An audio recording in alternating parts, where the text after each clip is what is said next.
Hello everyone and welcome back to a brand new video, and today we return with round 7 of WOR, this time out here for a sprint weekend at Texas. Yes, it's going to be a longer video, hopefully today, from COTA. We've got a 10-lap sprint race followed by a 28-lap Grand Prix, and it's safe to say the championship fight is very much heating up at the moment. Ekeland leads the way on 65 points. 2 points back is Barry on 63. Another 2 points back is myself on 61 even, I should say. Ben is on 56. Max Schumi is on 53. And Eleva Gamer is on 52. So that is 6 drivers covered by just 13 points as we cross over the halfway stage of the season. But of course, if you're new around here, please do make sure to leave a like, get yourself subscribed to the channel. Trying to hit 10,000 subscribers at the moment, and I'm going to hand you over to post-commentary Matt for qualifying. Well, strap yourself in, folks. This is going to be a long one. Yes, a sprint weekend here from COTA, and very, very much looking forward to it. We'll dive in then immediately with my fastest Q3 lap, or obviously only one qualifying session in WOR, and yeah, weirdly enough, actually felt somewhat quite confident heading into COTA. Not a track that I love particularly, but it's not a track that I dislike either. Of course, as always, I tried to be a little bit bold with the setup here, and actually really focused on having the stability through Sector 1 and Sector 3 there, compromising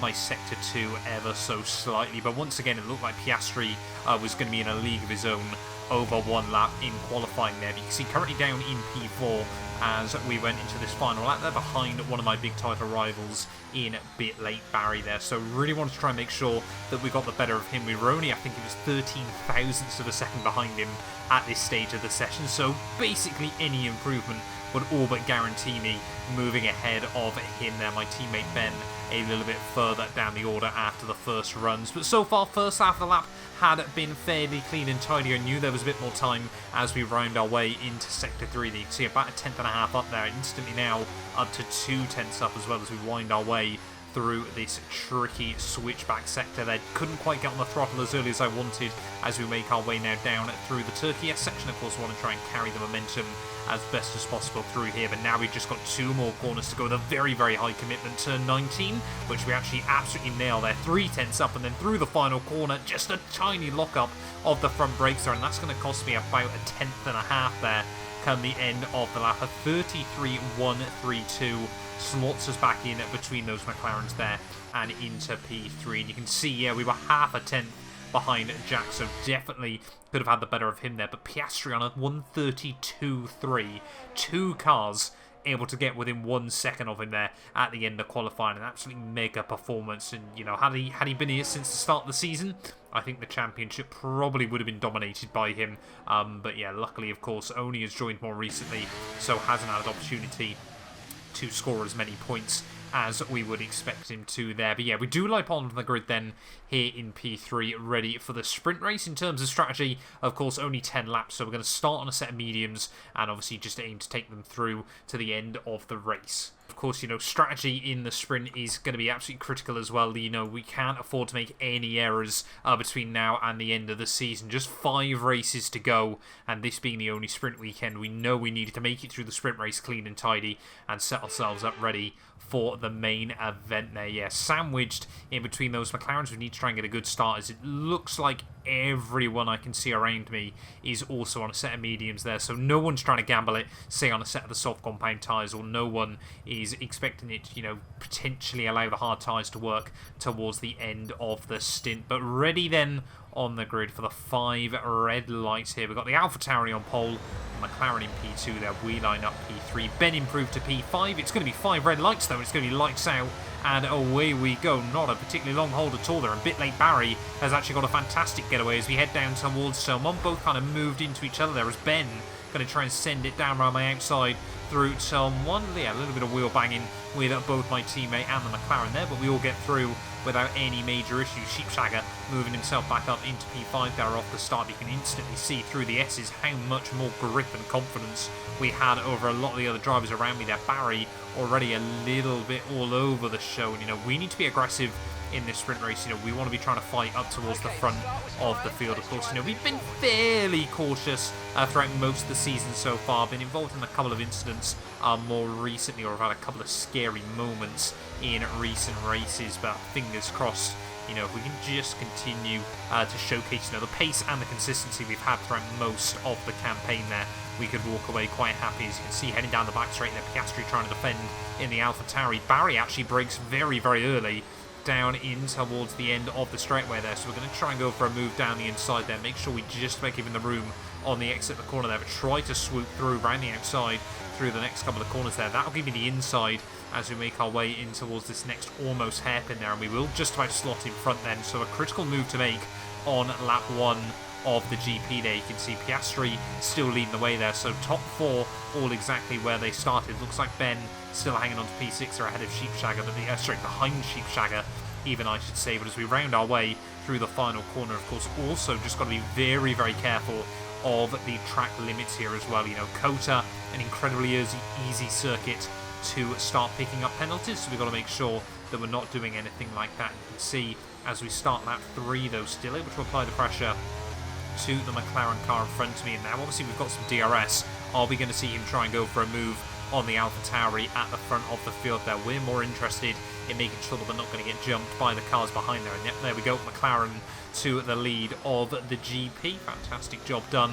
You know, a nice simple move there, and interesting to see, of course, the AlphaTauri isn't trying to fight it all too aggressively either here. I do know these two are actually very, very good mates, and I found out after the race that they were in a party together, so maybe just trying to strategize as well as we move through the afternoon. Of course, we'll have to see how things pan out, or of course whether they're just going to be battling with each other as we move on one lap later there. You can see again that AlphaTauri really is pushing along there, as we've actually lost bit late Barry from the GP there. So Ben now back up into P4 of the Grand Prix, and you can see Piastri now is actually going to try and go for a move back down towards turn 1. So we're kind of just letting this battle unfold in front of me, trying to save our battery right towards the end of the afternoon. Of course, Coaster again is another track actually where it's very, very difficult to really recharge the battery all too much. So this was kind of my game plan at this stage of the day, of course, was sort of wait till lap 8, lap 9, and then really then try and start carving my way back through these couple of cars there. Yeah, it looks like Ben behind me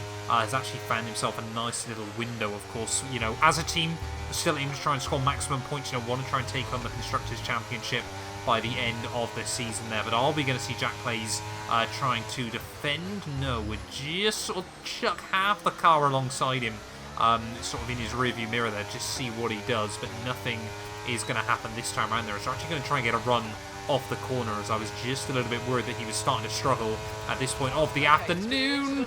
And as soon as we're about to go 3 wide, the AlphaTauri at the rear of the field bins it. We get a safety car there, and well, we were about to be 3 wide for the lead of the Grand Prix, so gutted with the timing on that one there. But you know, it's going to be a very, very short safety car, of course, in the sprint race. With everyone still so bunched up, it's definitely not worth making a pit stop here, but found it very, very interesting as we get ready for the restart. 2 guys in front of me, both trying to weave desperately to build up tyre temperature. I was just trying to do the brake dragging technique as we round our way through the final corner, and instantly you can see just how much better it's worked for me there. As Jack Clays makes a big mistake on the colder tyres, we're going to try and get down the inside. Of course, got 3 laps to go now of the race, so it is all about just trying to use the battery as best as possible there, as we're going to get down the inside at turn 1 there. He was really trying to force me to, towards the inside in towards turn 1, so we're just going to pinch him out on the exit there. And now we move up into P2 of the race, and you can see now the AlphaTauri in front of me, you know, how much pace had he been conserving early on, you know, so much quicker than everyone in qualifying. But you know, whether he just gone with a more qualifying setup, whether, you know, our race setup of course was going to be a lot better there, as we actually pick up our first warning of the night, so got to be very, very careful of those as we get through the rest of the evening here. But of course we've almost got a full battery still, so we might be able to try and get ahead of him. We will only get DRS on the final lap of the GP, so now we're going to try and go for it here, but just using very, very little battery as we head out onto the back straight. We're just going to show the nose, and now when I think he looks settled there, Jack's actually going to go for the move down the inside of the pair of us, so clearly trying to use his battery in the McLaren car. Piastri's going to lose 2 places in one go there, and actually try and keep it alongside me on the exit, but can't quite put the power down. So we didn't actually lose or gain anything in all of that. And to be honest, I'm quite happy with Jack being in front of me than Piastri there, because I just think the AlphaTauri is a quicker driver at this stage of the season. So as we round our way through the final couple of corners, though, is Jack Clay's going to be able to try and pull away in the McLaren car? I'm sure they'd love to try and get another win here, especially as it was now 2 Williams versus 1 McLaren here. Rounding our way through the final corner, a little bit of a wobble as we try to put the power down. So now we're going to have to try and go defensive from the AlphaTauri behind us there, and that's actually going to set me up for a move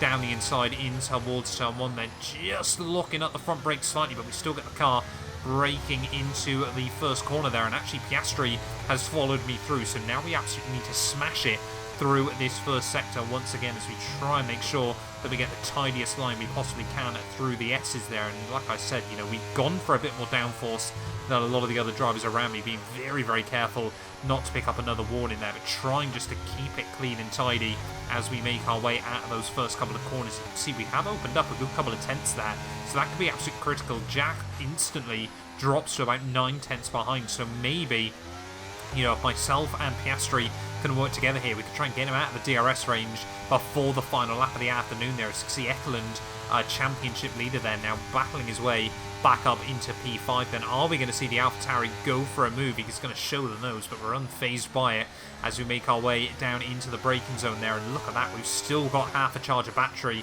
so even if he gets the DRS on the final lap, we might just be able to try and keep him at bay there as long as we drain the battery down the back straight, and of course save it around the rest of the loop there. As you can just see, ever so slightly wide.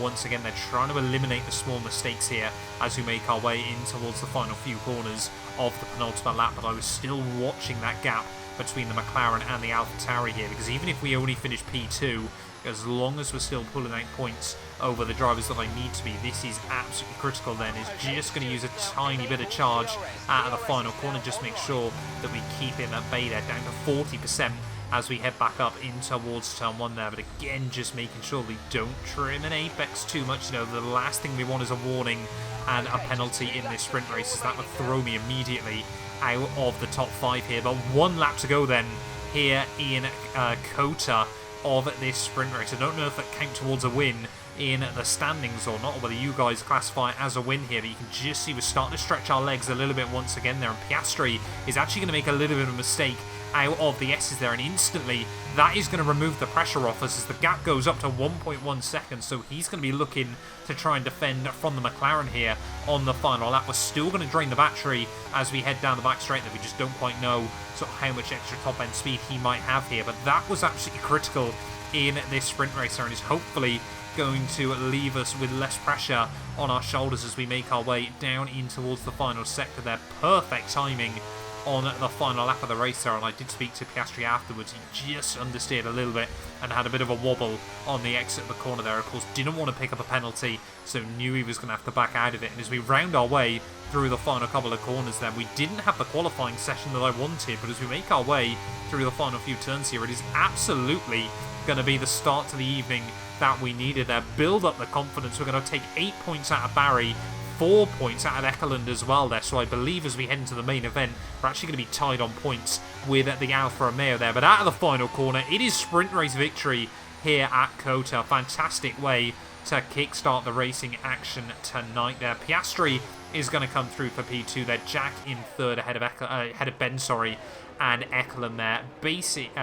Bakis, in the Red Bull in P6 ahead of Kieran Epics there. Sheepshagger down in 9th, and I believe Cody will round out the top 10. But that's absolutely, the dream start to the rest of the evening then. Of course, we have still got the main event though, 28 more laps ahead of us, and we know just how quick Piastri can be there. Of course, showcased that pace last weekend out in Abu Dhabi, so yeah, just gonna have to be really, really careful with what we do in the main event there. But yeah, perfect start, like we said. You know, now we know we got the pace over Ekeland and a bit late Barry there, who of course is going to have to start the main event from the rear of the field. But you can see Epic, Sheepshagger, Cody and Shenko all picking up penalties there at the end of the sprint, so really not ideal of course, and can cost you a huge amount of points and places there, but luckily I think it was Epic's that was the final points paying position come the end of the sprint race. But let's get into it though. Let's get into the main event here from COTA. We've still got, like I said, 28 more laps ahead of us, and we're going to be starting this one once again on the set of the medium tier. You can see frantically actually on the webcam trying to get my predictions sorted for Twitch chat there. This was actually a lot tighter than it ever should have been, but we do just about get my gloves on as we're loading into the race there. Of course, no formation lap, and interestingly enough, Piastri, Jack and Ben all on a set of hard compound tyres. 5 red lights then, and it is going to be lights out and away we go, and way too much wheel spin off the initial getaway there, and Piastri is going to say thank you very much up the inside in towards turn 1. We're just going to try and slot in behind him there. Almost had a look back around the outside of turn 1, but again we know, that us two have got a little bit more pace over the rest of the field here, and instantly trying to make sure that I don't get a warning through the S's there. I was just having a little bit more grip than I was expecting, but of course we also know those hard tyres, not actually a bad race tyre around here. It looks like one of the Ferraris, that must be Epic's I think, has gone for a spin through sector 1, but yeah, we know obviously just how good those hard tyres last over a race distance here, so I was going to have to be very, very aggressive at the start here and try to make sure that we get through to the lead of the race once again there. I think Piastri was going to try and line up a switchback down at the hairpin, so I'm not going to allow that one to happen, but he is still going to try and use some battery to get the run on me there. It's going to swing to the inside as we make our way down the back straight there, and we're going to try and force him defensive and then swing back over to the racing line right at the last moment there. Almost get collected by Jack behind us, but we're going to get the switch off of the corner there, around the outside of the AlphaTauri. He's actually going to really try and squeeze me out there. Lucky that we didn't get a warning for that one, but we're going to keep the nose up the inside and hang on then to the lead of the race. No, we're not. We're going to give him the room off the exit of the corner there, and fantastic traction around the outside there. It's going to give him the inside as we go through the Turkey S section here, and we've been side by side now for almost half a lap, but through the final couple of corners we hold firm and we will be in the lead by the end of lap 1 there, so absolutely critical at the start of this race that we don't lose that lead. And now we've got to wait and see if we can try and open up a little bit of a gap here. Of course, we don't want to be dragging him along in the DRS all afternoon there, so but he's still going to have a look down the inside at turn 1. Are we going to be able to try and switch him off of the corner? Yes, we are there, and again we're going to have to use battery the long way around the outside through turn 2 there, but we get ahead, ready for the S's there, and that is absolutely crucial at the start of this race. So again, almost picking up a warning, but just be very, very careful through the next couple of corners there, as we've got yellow flags. That again looks like one of the Alpines. I'm assuming that's Cody, has ran into a little bit of an issue here, but now we're into the lead of the race. Hopefully we're going to see Piastri just try and drag along behind me there, and hopefully we can open up the gap to Jack as well. There's Ekeland, one of the only other cars to start this race on a set of the medium compound tyres, so we were also quite reliant on whether we get a safety car throughout the afternoon here. As you can see, now onto lap 3, you can see Jack instantly 1.7 seconds back there and pretty much out of the DRS by the looks of it, so that's really, really critical. And now I'm not so worried about whether Piastri tries to go for a move here, just because we know if we can keep Jack at bay and keep him out of the 1 second gap, perhaps he can battle with Ekeland behind us and we can just open up a bit of a lead at the front of the field. Of course, as we get into the second half of the championship, we've really got to be racing more sensibly, picking and choosing our battles between now and the end of the campaign. And of course, like I said, Piastri isn't really a title threat here, so if he wins the race, even if I can just pull out points over the guys I need to be battling with, that could be super, super important here. As you can see, starting lap 4 again, Piastri just sitting back behind me at the moment, so I think he was happy to kind of let me drag him along there. Actually does go for a move down the inside at the hairpin there, but runs himself a bit deep through the corner, and we're going to try and switch him off of the turn there. Get a nice run around the outside there, and you can actually maintain good momentum off the corner there, but that instantly is going to allow Jack back inside the range once again there, so maybe not actually as careful as I thought he'd be there. But by lap 7 we had both opened up the gap there, as Ekeland and Jack really now starting to duke it out a lot more as we cross over 1/4's distance here, so hopefully not going to be under too much pressure from them over the next few laps here. But of course, just want to make sure that we are keeping Piastri at bay there, and again it's still making sure that I don't pick up any warnings here. We've done pretty well this season when it comes to track limit penalties. Still only have the 1 penalty in Barcelona, and that has been it, to be honest.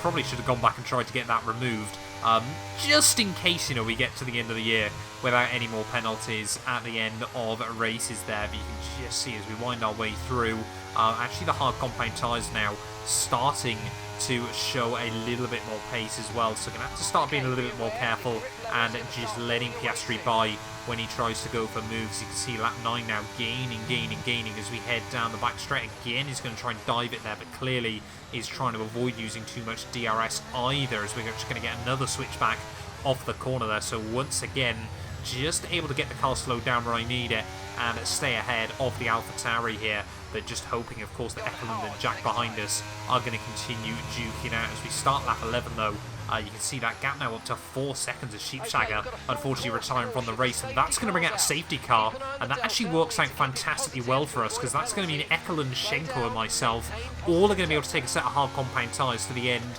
of the afternoon, but the mediums for Piastri and Jack are going to be very, very difficult to manage towards the end of the race. So end of lap 11, we are going to peel into the pit lane there, making sure we don't get done by the Delta as we head into pit lane. So just making sure you have to be careful with that as well. But of course, make sure we get a nice, clean, tidy pit stop as well. You know, making sure that we're not going to get jumped by the AlphaTauri car behind us as we slap on that set of the hard compound tyres there. Looks like basically everyone is going to be peeling into the pit lane here. So effectively now, the race has been split into 2 halves, but we are going to re-emerge in the lead of the race. And of course, we knew from the sprint race that I could actually do quite a good job off the restart here, as long as we try and make sure we keep the tyres up to temperature. So as we make our way in towards the final corner, you can see Piastri desperately weaving behind me, but as we round our way through the final corner, we are going to go for it, hammer down, and that's actually going to catch Ekeland out quite a lot there. So instantly the gap up to 0.8 of a second to P3. Of course, we know that Piastri is going to have the pace over me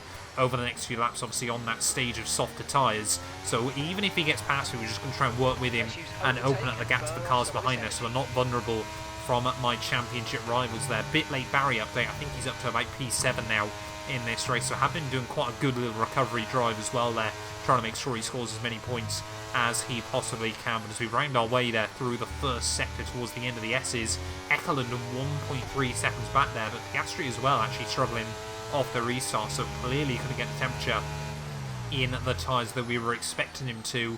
But you know, we've still got obviously one more lap after this one to try and open up that gap, but will those mediums be able to do 15 laps to the end of the race? That's going to be a very, very interesting question. You can see Piastri instantly is going to be using a load of battery here, and this is kind of more what I was expecting from him, as once again he's going to again dive down the inside at the hairpin. We've seen this before countless times, but of course this time round on the softer tyres is able to get the power down and will re-inherit the lead of the race. But you know, like I said, at the moment, not really interested in fighting him. We know those tyres will fall off towards the end, of course, if we don't get another safety car. So just going to try and sit back, use the DRS, save some battery as best as possible in towards, you know, sort of lap 24 there. That's kind of when we saw the medium compound tyres falling off relative to the hards early on. So just going to make sure that we stay within this range as best as possible here and hope that we can get the range over Ekeland as well behind me there, who, yeah, just seems to be a little bit further off the pace tonight than we were really expecting from the Alfa Romeo. Of course, has been brutally consistent and doesn't tend to make mistakes,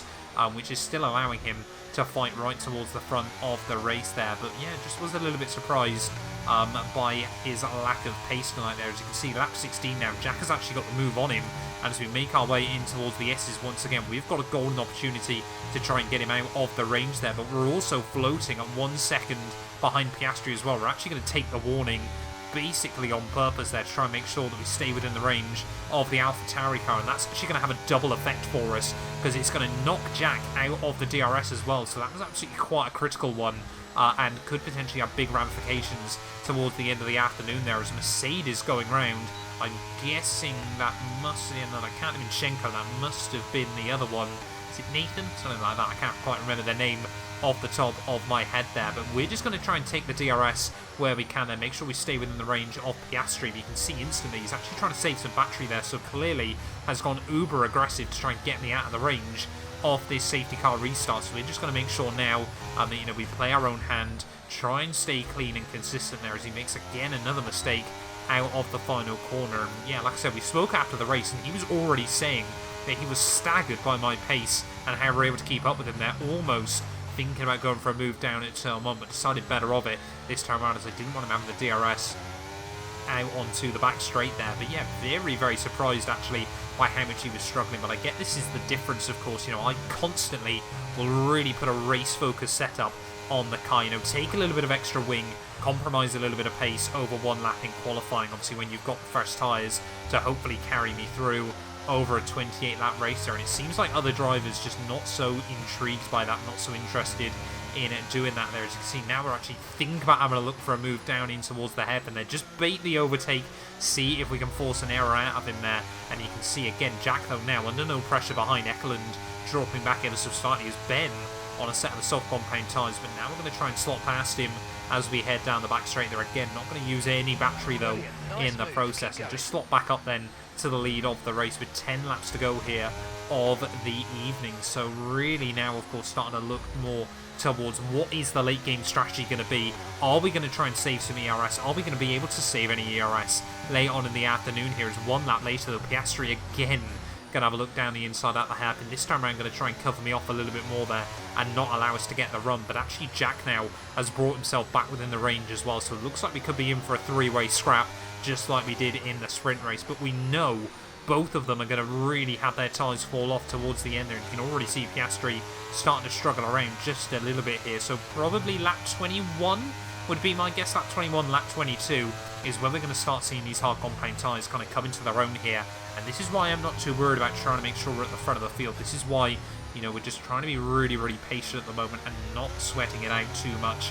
Just focusing on making sure we're hitting our apexes, focusing on making sure we get good traction off the corners as well here. You can see as we head back up towards turn one there again, just trying to bait the move, playing it in his head, make him see if, you know, we can, you know, if he makes a mistake and we get the place, fantastic, but we're not too worried about it at this stage of the day there. As you can see again, running a little bit deep down at the hairpin. This time around we're going to try and get the run out onto the back straight there, using a little bit of battery, making sure that we've still got 40% though of the charge here, just in case towards the end of this one as more yellow flags out in sector 1. Again, looks like Mercedes having issues here, but are we going to start to see those medium compound tyres now fall off late on in the afternoon, or are we just about going to see them trying to hang on in there, whether it's just by virtue of the DRS or anything else here? As we start lap 21, you can see again Jack just struggling a little bit more here. I wondered if he was just being a bit more aggressive on his tyres or anything like that. But as we make our way through the S's there, Piastri just dropping away by tenths of a second there. And you can see as we head off the corner, going to drain a little bit of battery there just to make sure that we've got him out of the DRS range. And this could be absolutely critical as we head into the final 6 laps of the evening here. If we can get him out of the range, of course, we can just kind of sit back and focus on not getting any warnings. As we can see Jack and Barry both now with a penalty late on in the day, so we know even if something were to happen that we can afford to sit behind them towards the end of this one here. But as we down in towards the hairpin once again, or the almost hairpin there, Jack, you can see, is still floating around at the 1 second mark there. And actually it looks like yeah, Piastri and Jack could be locked into a battle late on in the day here. But lap 25 now, just 3 laps to go, we've opened up the gap to 1.6 seconds, and it was looking really, really comfortable late on in the day here. But unfortunately again, the Mercedes is going to spin, and this time round he's actually going to bring out a safety car in the process, and that really, really does hamper us late on in the day here. We're going to get some massive drama towards the end of the US Grand Prix here, and surely we're going to have to box onto a set of the soft compound tyres. We know if we pit, we come back out in about P5 here. I think we'd still be ahead of Ben in this race, so yeah, we got to go for it, because of course if we don't, everyone else behind us is surely going to. And although the tyres didn't feel too bad, we know the softs are going to be a good 3-4 seconds a lap faster right towards the end of this race. But yeah, of course Ben had gone for a double soft stint towards the end of this one, so he actually hadn't pit that long ago, and now might be able to try and move towards the front of the field here. So we're going to have to be really, really careful as we head into the pit lane here, and we actually could be incredibly tight with Ben as we head into the pit lane now. Luckily for me, Piastri and Jack both following me into the pit lane as well there. I think we were all a bit conscious of where my teammate was going to re-emerge here, because he could gain a big advantage if we'd all stayed out. But onto the set of the soft compound tyres we go, trying to make sure we get as quick and clean and tidy a pit stop as we can. Ben's now heading though down the start-finish straight, and as we head back out of the pit lane, having to use a battery to make sure we get ahead of him there. And there were fractions of a second between us. You can see on the real, the live timing, at one point there we were tied for the lead of the race. That's how close it was on pit exit, but now we have got a bit of a rear gunner here. We know Ben had done a few laps on those soft compound tyres. 2 laps to go of the Grand Prix, and we know that Piastri is going to have to try and get past him as soon as he can there. So as we head out of the final corner, of course, we've got a full charge of battery. We're not going to have to worry too much about that. We can be quite frivolent with the battery usage late on in the day. Are we going to see Ben go for anything? No, we're not, but Piastri going to send it down the inside of Ben there. Going to throw both away a little bit of time off the corner. You can instantly see the gap up to 1.1 seconds, so we need to push as we make our way through the S's there. Ben just doesn't have the grip to try and hang on ahead of the AlphaTauri car there, but of course if we can keep him out of the DRS range with just 2 laps to go this evening, we can actually be in for a double race victory here at COTA. Of course, we also want to make sure fastest lap bonus point as well. Everyone is going to be trying to go for that onto the final laps of the GP, and we knew because of where we'd gone out of the final corner, this was actually going to be our best opportunity to try and take fastest lap of the day there. No DRS, of course, onto the final lap because we have to wait 2 laps from when the safety car comes in. And you can see Ben just falling down the order now, so it's been an absolute nightmare for him, but he did a fantastic job as a rear gunner here and has allowed me to try and open up that 1 second margin. But of course we know how quick Piastri is over 1 lap pace there. Took pole by almost a second on Friday night qualifying, so are we going to see him trying to hang close to us? Of course, we built up a lot of confidence though over the course of the race, and as we round our way in towards the final few corners of lap 27 here, still just trying to drain a little bit of the battery to try and go for that fastest lap there. Make sure we nail our way through the final couple of turns. That should have been probably another warning there, but we get away with it on the white line there as we start the final lap then of the race. The gap's still 9/10 of a second there, a 34.1 new fastest lap of the day, so hopefully we're going to try and lock that in as the bonus point as well there. But as we head back up in towards turn 1, you can see Piastri is still trying to gain on me. It looks like unless anything dramatic happens between us, it is going to be a 1-2 between us at the end of the day there. Both McLarens with penalties, so even if we lost the lead, of course we'd still be pretty safe to beat them as long as I don't do anything stupid here. But you can see Piastri pushing as we head through this first sector there. The gap now down to half a second, but I've saved up 40% of the charge. We're going to gain about 2/10 off of the corner there, and that's going to bring it back up to 6/10 as we make our way down in towards the hairpin. And now we know this is his best opportunity, and we are not going to allow him to get that chance. Completely drain the battery as we head down the back straight there. You can see the gap's still going to come down though, just due to the nature of my higher wings, but we're going to keep trying to drain it. And you can see we actually must have had a little bit more charge there as the gap's still floating at 6/10 of a second. But as we make our way now down in towards the final sector of the GP, we know as long as I don't do anything stupid here, we should now be able to hang on for a double victory here at COTA. And just as the championship fight was really heating up this evening, this is going to be the absolutely perfect result that we need. I'll make sure that I don't become a warning through the final couple of corners here. I think I was up to 2 at this point of the night there, so taking it very easy through the final couple of corners. But one more corner to go. It is going to be the double here at COTA. A fantastic way to kick off this second half of the season there. Maximum points as well is going to really do us a big favour there. Jack's going to come through for P3, but bit late Barry with those penalties is going to lose the place to Epics and Ekelen there at the end of the day. Backus in P7 there. A valiant effort by Ben, but he will only walk home in P8 there with Knox, Cork, Shenko, Kieran and Cody there rounding out our finishers tonight. Sheepshagger, Ninja and Sam all failing to see the checkered flag. But what a crazy weekend here from COTA. Like I said, going into it, was really not expecting to have the pace we had, and you know, very happy to walk away with 34 points there.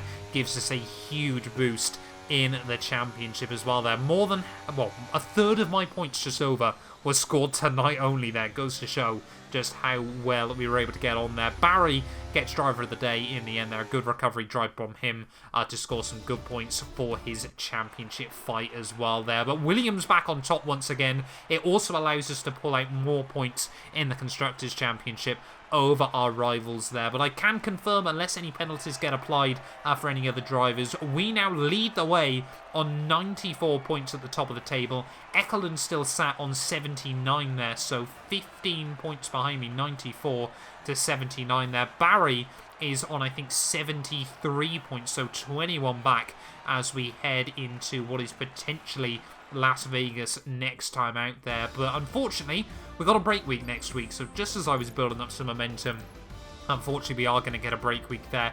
As of now, the championship is meant to be heading to Las Vegas next weekend, but we don't quite know whether that's going to get changed or not there. But 34 points for us, 25 for Piastri, 21 for Jack there, and Ekelund scoring 14. Bit late, Barry only scoring 8, so a huge swing in the championship. But thank you all so much for watching this video. If you have enjoyed, please do make sure to leave a like, get yourself subscribed. We've got 4 races to go of the campaign, and now with a little bit of a points buffer, we can hopefully just try and do what we need to here. But yeah, get yourself subscribed. We're trying to hit 10k on the channel at the moment, and we will be back very, very soon with more WOR League Racing action.